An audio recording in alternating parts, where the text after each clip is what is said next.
اللہ تعالیٰ نے سورہ الحاقہ کی ان آیات میں تھوڑا سا جنت کا نقشہ کھینچا ہے کہ جس کا اعمال نامہ دائیں ہاتھ میں دیا گیا، فیقول، وہ کہے گا ہاؤم اقرؤوا کتابیہ، ارے لوگو میرا اعمال نامہ پڑھو، خوش ہوگا بہت زیادہ.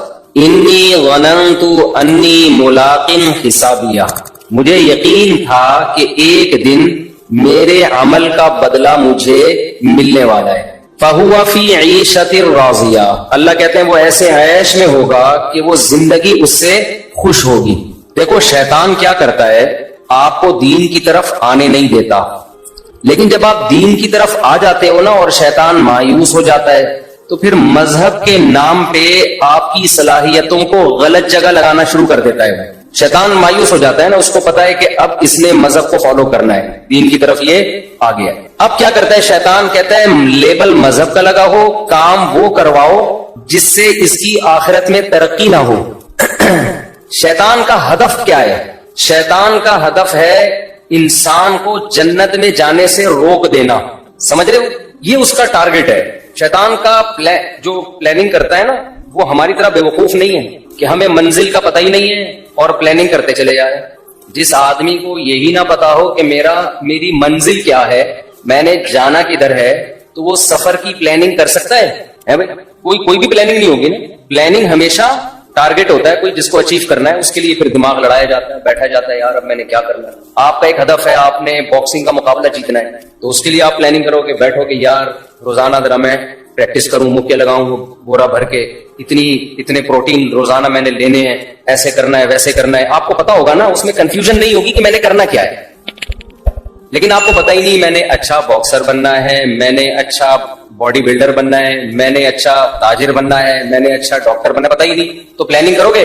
اب آپ پلاننگ کر رہے ہیں نا، کوئی پوچھ رہا ہے کس چیز کی پلاننگ ہو رہی ہے، آج کاپی پینسل لے کے بیٹھے ہوئے ہو، اپنا اسکیجول لکھ رہے ہو، تو آخر تمہارے ذہن میں کیا ہے؟ کہہ رہے ہیں ذہن میں تو کچھ بھی نہیں ہے، ویسے ہی پلاننگ کر رہا ہوں میں. تو کہے گا پہلے کھوپڑی کا علاج کراؤ، اس کے بعد جا کے پہلے تو آپ اپنے دماغ کو درست کرنے کی پلاننگ کرو. تو جس کا سامنے کوئی ہدف نہیں ہوتا وہ اگر پلاننگ کر کے بیٹھ جائے تو وہ بھی دنیا کا بہت بڑا بے وقوف. ایسا ہی ہے نا.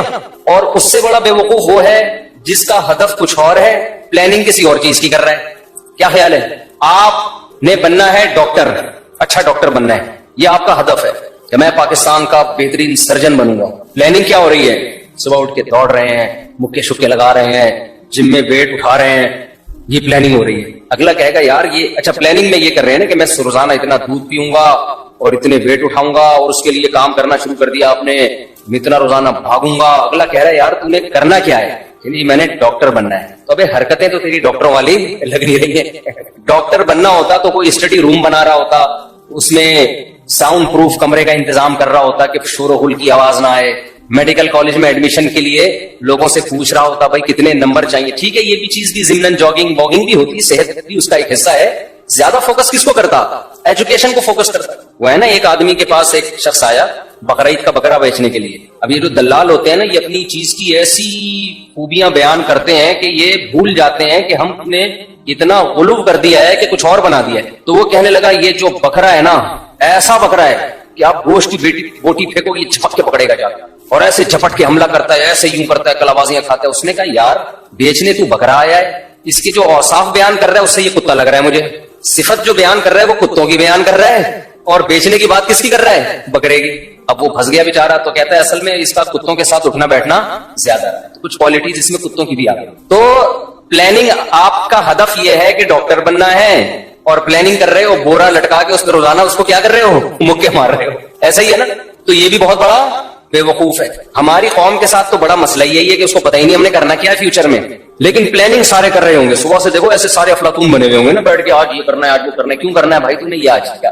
ہدف کیا ہے؟ ہدف کا کسی کو پتہ ہی نہیں ہے. کچھ نہ رستے کا پتہ ہم کو، نہ منزل کی خبر، جا رہے ہیں جس طرف ہم کو لیے جاتا ہے دل.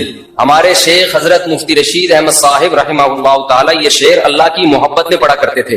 کیا ہو گیا؟ ہمارے شیخ حضرت مفتی رشید احمد صاحب کسی ایک ٹاپک کو لے کے بیان شروع کرتے تھے بعض دفعہ، جیسے غیبت کے خلاف بیان کرنا ہے یا حسد کے خلاف بیان کرنا ہے.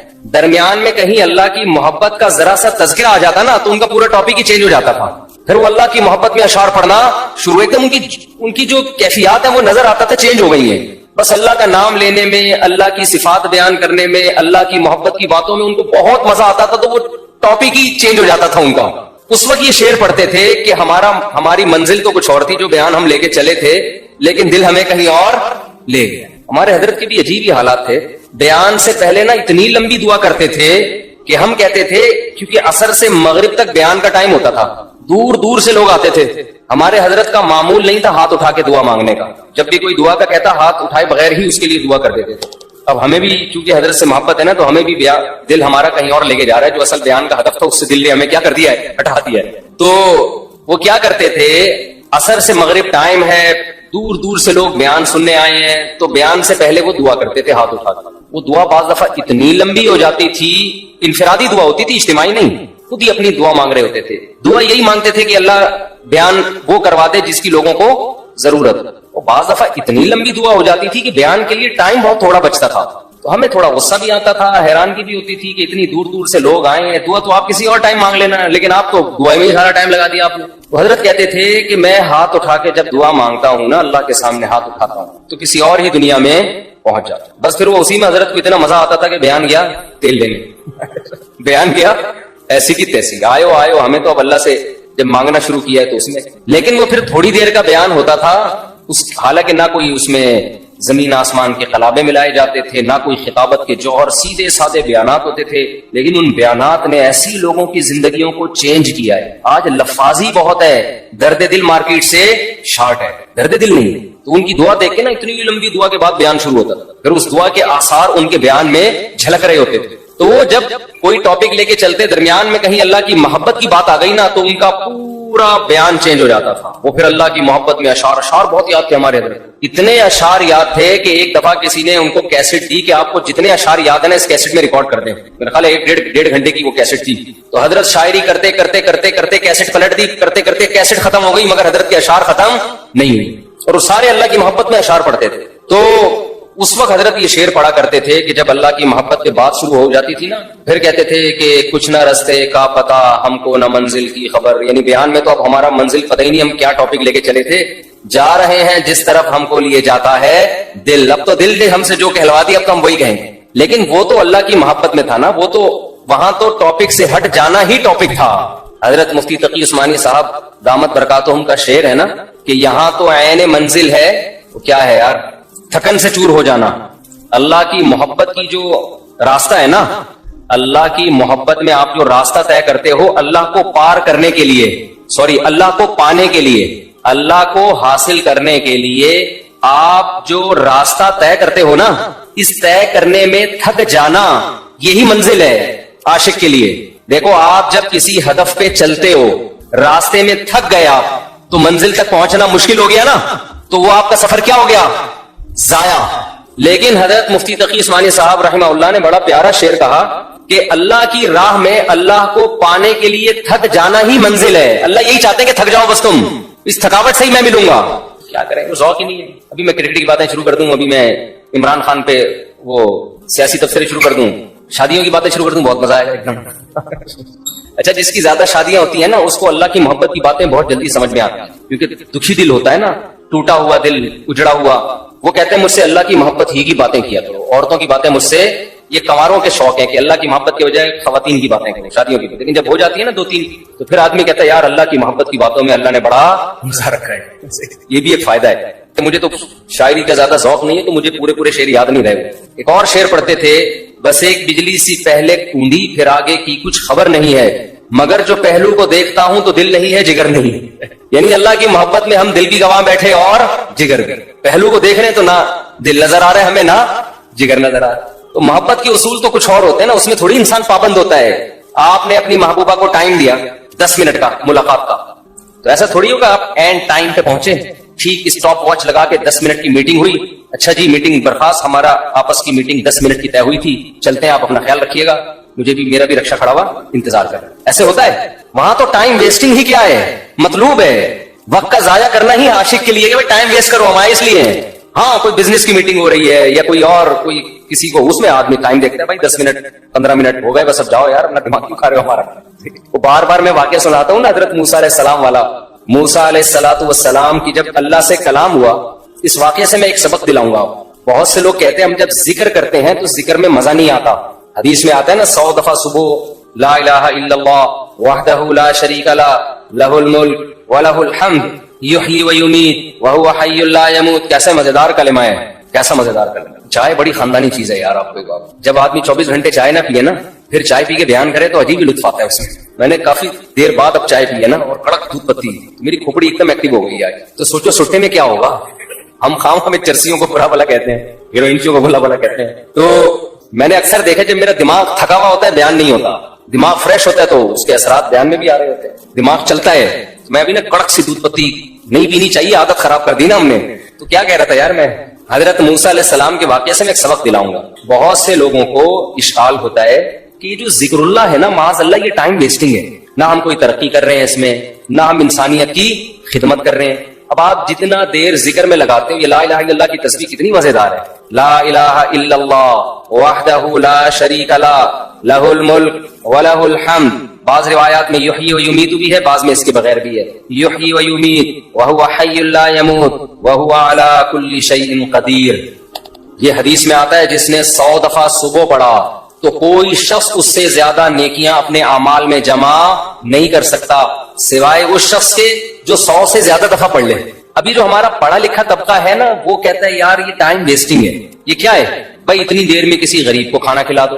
کیا خیال ہے, آپ نے دیکھا ہوگا نا کچھ لوگ مسجد میں بیٹھے ہوتے ہیں لا الہ الا اللہ لا الہ الا اللہ ذکر کر رہے ہوتے ہیں. یہ جو ہمارا لبرل طبقہ ان کو بے وقوف سمجھتا ہے کہ یار اتنی دیر میں بزنس کر لیتے, اتنی دیر میں کچھ اور کر لیتے, کسی غریب کو کھانا کھلا دیتے, یہ کر لیتے وہ کر لیتے. اس کی اپنی فضیلت ہے, اس کی فضیلت کا انکار نہیں ہے, اس کی اپنی فضیلت ہے. وَيُطْعِمُونَ الطَّعَامَ عَلَىٰ حُبِّهِ. ہمارے نیک بندے ہماری محبت میں غریبوں کو کھانا کھلاتے ہیں. کھانا کھلانا اپنی جگہ, لیکن ذکر کی فضیلت اپنی جگہ.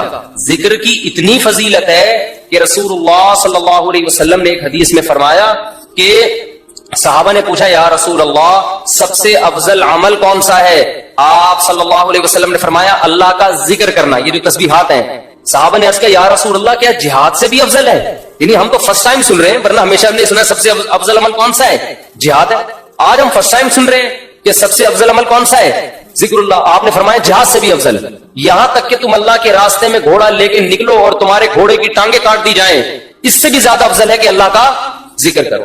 اب علماء نے تطبیق دی ہے کہ بھئی زیادہ تر حدیثوں میں تو ہے کہ جہاد افضل ہے, لیکن اس حدیث میں کیا آ رہا ہے, ذکر افضل. تو تطبیق یہ ہے کہ ثواب کے اعتبار سے تو جہاد ہی افضل ہے, ظاہر اس میں قربانی زیادہ ہے, لیکن ذکر کو افضل اس لیے قرار دیا گیا کہ جہاد کا مقصد بھی کیا ہے, لوگوں کو اللہ کی یاد اور اللہ کی عبادت پر لانا. تو مقصد کے اعتبار سے کیا چیز افضل ہے, ذکر. کیونکہ جہاد مقصود نہیں ہے, ذریعہ مقصود ہے. جہاد مقصود نہیں, کیونکہ فقہا لکھتے ہیں کہ جہاد میں کوئی بھی کام ایسا نہیں ہوتا جو اللہ کی پسند کا ہو, کیونکہ خون خرابہ ہے, اور خون خرابہ قرآن کیا کہتا ہے, اللہ کو پسند نہیں ہے. چاہے کافر کا خون بہے, چاہے مسلمانوں کا بہے, اللہ خون خرابے کو پسند نہیں کرتے.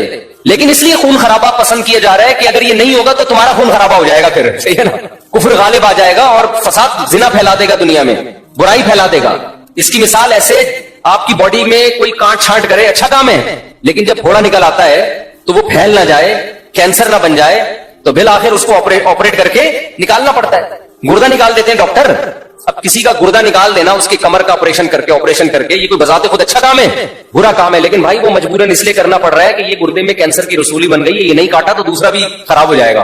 تو جہاد کا تمام فقہا بیان کرتے ہیں بذات خود یہ فساد ہے, زمین میں ایک فساد ہے, لیکن اس کو پسند اس لیے کیا گیا ہے کہ یہ نہیں ہوگا تو اس سے بڑا فساد ہوگا, ورنہ اللہ زمین میں فساد کو پسند نہیں کرتے, خون خرابے کو پسند نہیں کرتے, چاہے وہ کافر ہی کا خون خرابہ ہو. یہی تو وجہ ہے کہ جب اللہ نے فرشتوں کو بتایا کہ میں ایک مخلوق پیدا کرنا چاہ رہا ہوں آدم, تو فرشتوں نے کیا کہا, یسفک الدماء, یہ زمین میں خون بہائے گا.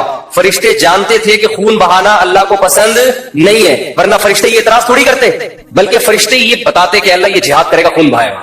دو اور ایسے آدم ہونے چاہیے. کیا خیال ہے, فرشتوں نے کہا وَيَسْفِكُ الدِّمَاء, یہ بم بنائے گا, ایک دوسرے کو مارے گا, میزائل بنا کے مارے گا, ابھینندن کو چائے پلا کے واپس بھیجے گا, یہ بڑی تباہیاں پھیلائے گا دنیا میں.